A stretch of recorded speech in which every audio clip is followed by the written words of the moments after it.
అందరికీ hi, welcome to my YouTube channel ఏవీ cooking world. ఈరోజు అయితే నేను కొంచెం డిఫరెంట్గా అందరిలా కాకుండా ఇడ్లీ పిండితో పునుగులను అయితే వేశాను. చాలా సింపుల్గా వేశాను. ఒకసారి అయితే ఫుల్ వీడియోని చూడండి. వీడియోని అయితే స్కిప్ చేయకండి, చిన్న చిన్న టిప్స్ మిస్ అవుతారు. అలాగే సింపుల్ వీడియోస్ని నేను మీకు చేసి చూపిస్తాను. నా ఛానల్ అయితే ఒక్కసారి సబ్స్క్రైబ్ చేసుకోండి, అలాగే లైక్ చేయండి, షేర్ చేయండి. ఇప్పుడు ప్రాసెస్లోకి వెళ్ళిపోదాం. నేను మార్నింగ్ ఇడ్లీలు వేయగా మిగిలిన ఇడ్లీ పిండిని అయితే తీసేసుకున్నాను. ఒక చిన్న కప్పెడు ఇడ్లీ పిండి అయితే మిగిలింది, నాకైతే మరీ ఎక్కువగా మిగలలేదు. సో ఇప్పుడు ఇలా మిగిలిన ఇడ్లీ పిండిని ఇలా ఒక గిన్నెలోకి తీసుకొని ఒక కప్పుతో మైదా పిండిని అయితే వేసుకుంటున్నాను. సో ఇలా వేసేసుకున్నాను. అలాగే ఒక 1/2 కప్పు బియ్యం పిండిని వేసాను, అంటే 2 టేబుల్ స్పూన్స్ వరకు ఉంటుంది. అలాగే ఒక 1/2 కప్పు పెరుగునైతే వేస్తున్నాను నేను. సో ఇలా చిలికిన పెరుగునైతే వేస్తున్నాను. ఇలా వేసి కొంచెం ఉప్పు వేస్తున్నాను, టేస్ట్కి సరిపడా. ఎవరి టేస్ట్కి సరిపడా వాళ్ళు వేసేసుకోండి. ఇలా వేసేసుకొని మొత్తం ఒకసారి అయితే కలిపేసుకోవాలి.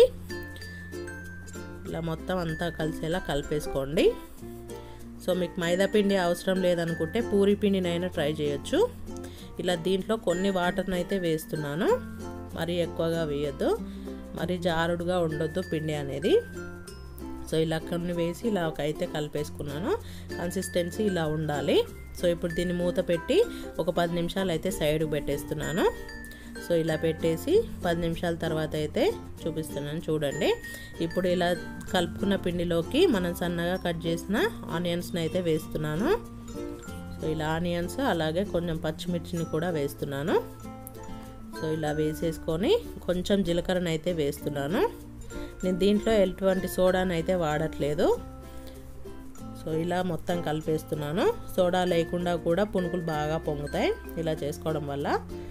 సో ఇప్పుడు స్టవ్ పై ప్యాన్ పెట్టి ఆయిల్ హీట్ అయిన తర్వాత ఇలా చిన్న చిన్నగా పునుగులను వేసేసుకోవాలి.